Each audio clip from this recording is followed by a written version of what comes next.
Timu ya taifa ya Misri ambayo inaongozwa na Captain Mohamed Salah, mshambuliaji wa Liverpool, ni miongoni mwa mataifa matano kutoka barani Afrika ambayo yameshafuzu katika kombe la dunia ambalo linaenda kufanyika mwaka 2026 katika nchi tatu, Marekani, Canada pamoja na Mexico.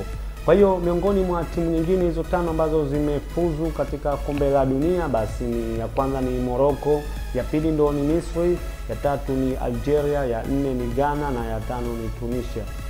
Safari hii katika kombe la dunia naamini Misri watafanya vizuri sana, na hususan katika nilivyowaona hizi mechi walizocheza katika kuqualify, ni miongoni mwa timu ambazo kwanza zina idadi kubwa katika swala la kuscore, yani wanashinda magoli takriban mingi kuanzia 3 hadi 5 katika mashindano haya ya kufuzu katika kombe la dunia. Lakini pia sio hivyo tu, vijana ambao wanacheza Misri, wachezaji wale basi wingi ni wachezaji ambao wanatambuana.